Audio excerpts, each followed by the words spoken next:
Hello everybody and welcome back to another video. Today I wanted to make a video going over the teams in the EMEA region as well as the North America region. Do a kind of little bit of a power rankings while also going through the rosters themselves. I don't want to spend too much time on any of the rosters, but with the season kicking off tomorrow, I figured let's just get it down and go through all of the two regions together and just kind of knock them out here in one swing. I will say I wanted to make a video talking about Japan and the Pacific region. It was honestly just the kind of thing where I looked at those rosters and I said I can't comment on these teams. I haven't watched these teams play. I don't really know anything about these rosters. It doesn't really feel like a video that people are going to really get a lot out of. And so at some point when we get a little bit further into the season and have a little more time to sit and watch these teams, maybe I'll make some videos talking about them. But for now, I'm going to try to stick with Korea, EMEA, NA, and China once that gets underway. Just throwing that out there so you're all aware. But let's go and let's jump into this video. Let's go with the EMEA region first, of course. 8 teams in the region. And while we're at it, why don't I just throw up my list as I have it here, and then we'll talk about the teams. You can see, as I have these teams ranked, the 8 teams competing in EMEA that we have are Team Ultimates, Twisted Minds, Virtus Pro, Genji, Team Peps, Akadia, Sakura, and Team Vision. So, let's start from the top here with the team that I like the most in this region, which is the Ultimates. Now, this team, interestingly enough, not a partner team, though I really like the roster they've put together. You have phenomenal DPS players in Kai and Kevster. Of course, we saw how good they were last year on ENCE, and even when they had their time in the Gladiators in 2023 together. And just in general, these are 2 players that have had very good careers, so you know that they are some of the best DPS players here in EMEA. You pair them with a phenomenal tank duo in Chase and KSA.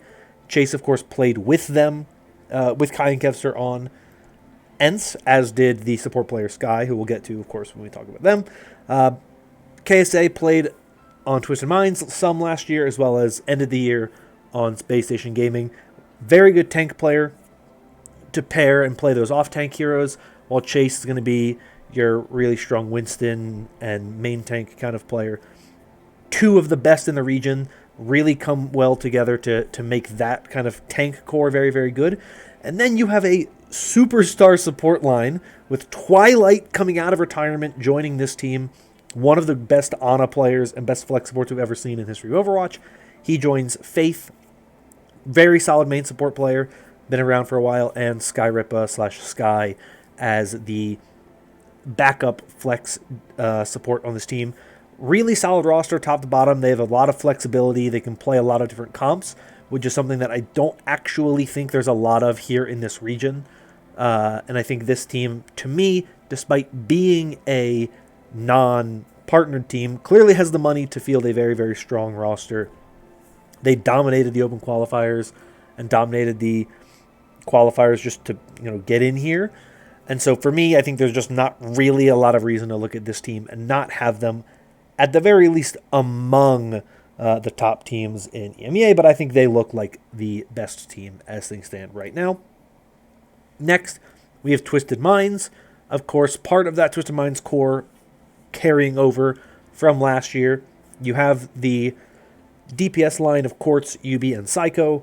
Quartz, phenomenal hit scan player, among the best in the world in terms of just pure mechanical talent. He is ridiculously good on that hit scan role. UB, very good flex DPS player. We've seen a lot of UB over the years. He's been kind of the backbone of this team for a long time. And then you bring in Psycho, who's going to bring out a lot of your other flex DPS heroes. Between the 2 of them, seemingly moving a bit away from that kind of Pharah look that they were known for a long time. I think you can still get Pharah with both UB and Psycho, but I think you're not going to see it as much of a priority, which I think is a step in the right direction for this team to become a little bit more meta diverse. I think in a world where hero bans are a thing, being that predictable is very dangerous, You don't want that to be the look that you have and the kind of limitation you have. And I think this trio here covers a lot of the stuff you're going to want them to play without feeling like hero bans are going to just prevent them from playing comps in general, right? Like Quartz can play the Ashe, the Cassidy, or the Widow at a high level, so you can't really just eliminate him entirely. And without, like a Lambda on this roster who is so known for that Pharah play, your flex DPS player isn't going to get kind of shoehorned into either being like Pharah or nothing. You can play the Mei, you can play the Tracer, you can play the Echo, you can play a little more variety, which I think is very good for this team. And so I do like where this team is. I think they are a pretty close second team, in my opinion, to the Ultimates. Part of what I like as well is their tank lineup. Obviously, you have Hadi and TVNT on this roster. Similar kind of thing. Hadi's going to be your main tank player. He's going to be very good in that Rhine and some of those other heroes. TVNT on the off tank. To me, this is where the Ultimates gets a bit more of that edge, because I think Chase is a more well-rounded main tank player than we've seen out of Hadi. Hadi very good on some of his heroes, specifically the Rhine. He can play other stuff too, but I think Chase a little bit more variety. And I think KSA on the off tank is just better than TVNT. And so a lot of things there to look at. Then you have a support line of Funny Astro and Irony. Solid support line. You don't have that second flex support player, and so that is a bit of a concern there. Funny Astro, also a little bit of a Lucio specialist. Obviously can branch out, but that is the kind of thing where you can really kind of focus those bans, get rid of the Lucio from the hero pool for a map, and you might be able to just roll over this team. So I like this roster quite a lot. I think they have a little bit less flexibility than a team like the Ultimates, and so I put them here at second. Then I have Virtus Pro. I like this Virtus Pro roster a lot. They don't have a lot of flexibility. That is kind of the biggest issue with this team. They don't have a main tank player. The only tank they have is Vistola. Obviously best known for his Sigma play. He also is very good on a number of heroes. He can play stuff like Orisa. He can play, he had to play a lot of things last year because Chase was not always available. That is a concern for the Ultimates, obviously, with Chase. But I think when you have KSA, it's not as big of a deal. Vistola might be the best tank player. The single, if you want a one tank player on your team in this region, Vistola might be your best bet. So I do like that. The DPS duo leaves a little bit to be desired. I like Shockwave as a hit scan player. He can obviously play some of those other flexible roles too. He's played stuff like Echo in the past. He has other heroes he's known for, but he is predominantly a hit scan player. We've seen him compete with Quartz at a high level in that game last year that Virtus Pro and Twisted Minds played for that last spot in the final tournament. Jwoo going to be your flex DPS player. Solid player, not one that really kind of blows me away in the way we've seen from someone like Kevster, but solid overall. And then you have the support line of Fixa and Gala. Good, not amazing, but good. Gala, very good last year on Virtus Pro as well. Played with Ataraxia as well, but spent quite a bit of time with Virtus Pro. Was one of the players that helped kind of elevate that team quite a lot. And then Fixa, of course, former Overwatch League Pro, was on Poker Face to begin this year, or to spend some of the time at the end of last year. Good player. There's nothing to me. This is one of those rosters where it is a solid roster. There's not a weak spot, but there's not really something that I look at as the thing that really elevates this roster above the other rosters in the region. And so I put them here at third, where I think they can compete with teams like the Ultimates and Twisted Minds, depending on the meta. But the lack of flexibility worries me for the sustained long-term success to get out of this region all the time. And that's why I put them at third. Right behind them, of course, Gen G. I do like what this roster did, at least partially. They have Krusty as their coach. That is something to note. That is a positive thing for this team. But their roster, to me, is a little bit lacking in flexibility, in particular the DPS role. You can get some hit scan play out of Sauna and Top Dragon, but both of them are more traditionally flex DPS players, so you're lacking on some of that hard-hitting hit scan that you're getting with players like Quartz or Shockwave or Kai. You're just not hitting that same level, and so I think that hurts some of their compositions, some of the maps that I think that they won't be able to to match as well in this region in some of those games that have to go the distance. They're not going to be able to compete at that same level, which I think for them is a bit of an issue. Tank-wise, Mag, good tank. I think getting him out of Korea probably elevates his play a little bit more because he's not in the really, really, really strong region that is Korea. He's good. I think he'll probably be one of the best tanks in this region. I don't think he's incredible, but he's a solid player who can at times hold a team back because his flexibility is even kind of lower. He's a pretty good ball player. His Ryan and Winston, his Winston has been at times elite, like record-setting good, but it's not always the single best look that you can get. And so while I like this team, and I think this has a solid core there, I do think there is some questions on flexibility. I think they have a kind of particular style of play they have to do to win that Mag and this DPS line set up. And then with Crispy and Canale, they have played together. They've been at least on the same team in the past. I believe, am I making that up? I think they were both on Ex Oblivione together. And so you at least have some level of kind of familiarity there. Both solid players. They're not anything spectacular. They're not players that I'm going to be like, they are going to carry this team, but they are good.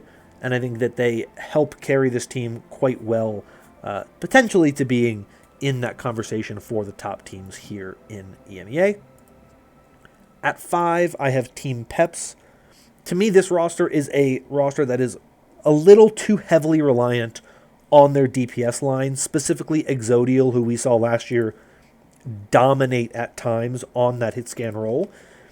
He gets a little bit more help this year with the addition of Soon to cover some of those other hit scan roles. And of course, former Overwatch League Pro was around the scene for a long time, played in the World Cup in 17, 18, 19, was on the Paris Eternal, the LA Valiant, was on a lot of different teams in the Overwatch League. So been around the block.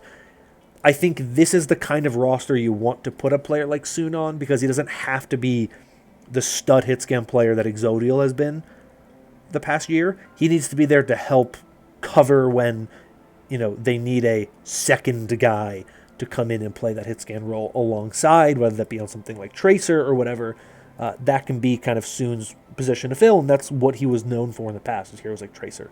So that helps, and then you have Ken to play the flex DPS. So I think this is the strength of this team. Where I think this team is not as strong is in the tank and the support line. Ice or Eisnom, however you're supposed to pronounce it, been around for a little bit.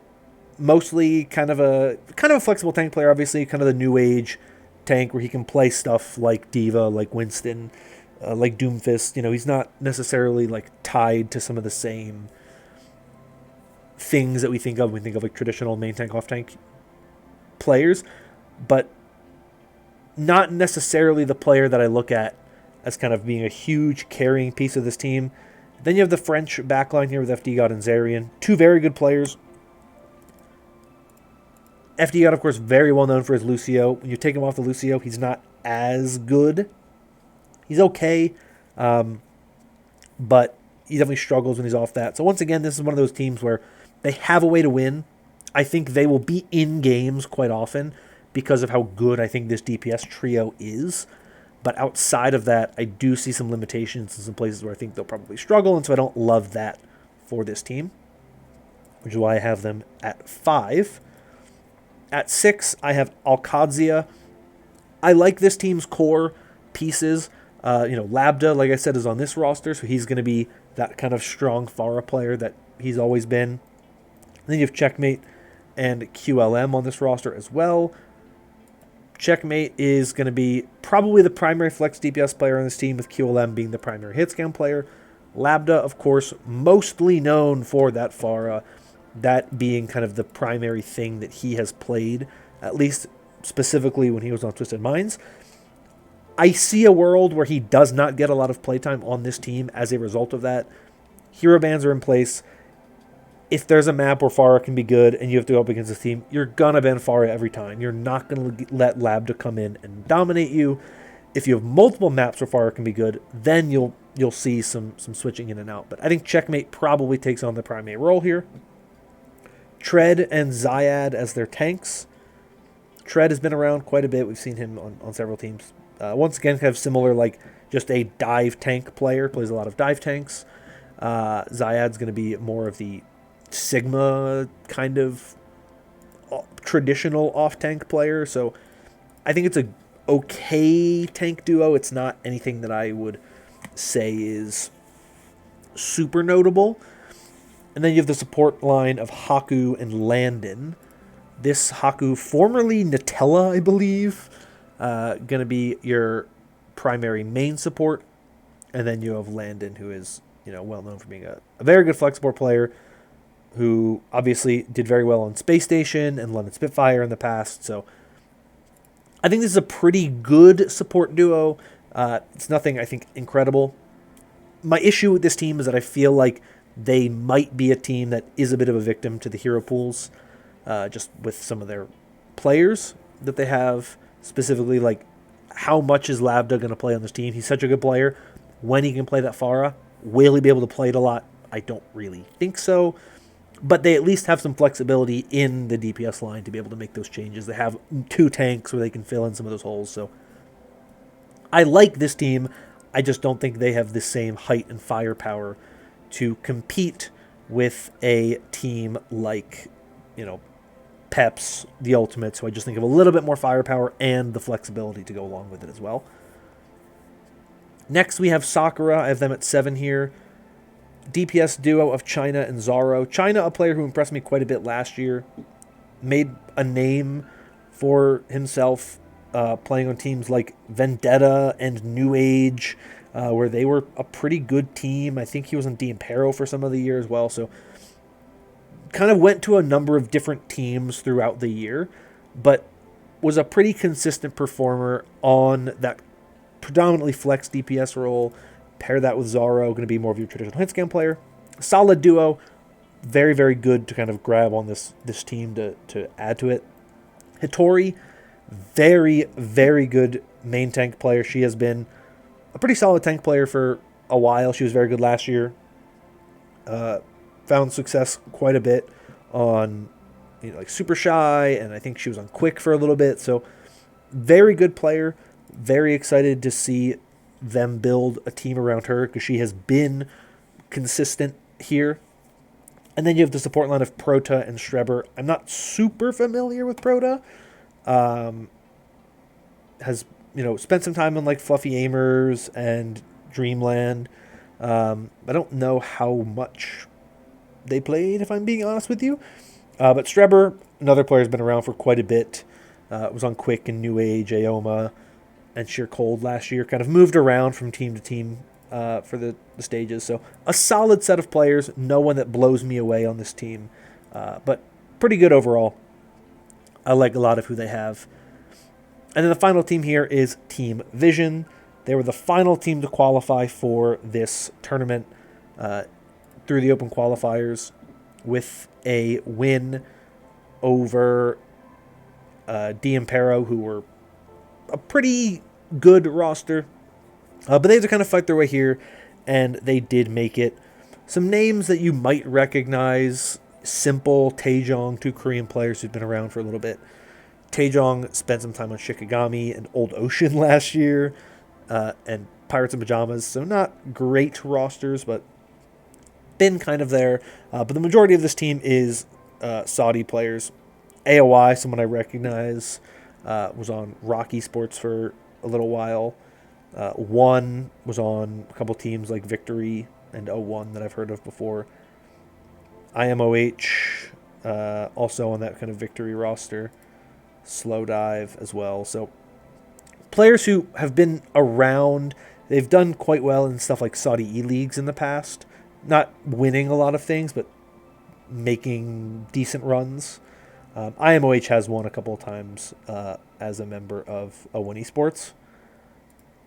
So it's a team of some pretty good Saudi players. One was also on the Saudi Arabian team that won the World Cup. I don't think... No, I think they were actually one of the players that started on that roster. But this to me is just a team that just... They are kind of coming in as the bottom seeded team for a reason. They had to win through the qualifiers to get in. So they're pretty good. I think that they are, I will say, one of the weaker teams in this region. They're a team that, for them to get into that guaranteed spot going into the next stage, they're going to have to really kind of perform up to their level. I absolutely think they could, go to the relegation games and easily win their spot back by doing that. But I don't think this team has the same level of firepower that a lot of these other top end teams have, and that's one of the reasons why I have them as low as I do here on this list. But we'll see what they're able to do with that in store. So that is EMEA, and we're already running a little bit long in this video. So I'm going to end this one here, and I'll have another video out later today for North America. So little tease. We are going to talk about North America just in a separate video that'll come out after this one. So if you enjoyed this video and want more like it in the future, consider liking and subscribing, as your support does help out a bunch with the channel.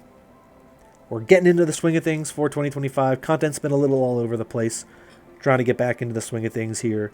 Hopefully life will calm down a bit more. Things will settle down a bit more, and I'll have a little more time to get the content out that I want to get out. But let me know in the comments down below your thoughts on any of these teams. If you agree with my rankings at all, if you disagree with my rankings, whatever it may be, I would love to hear from you.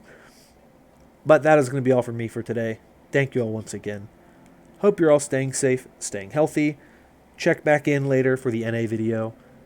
And until next time, bye-bye.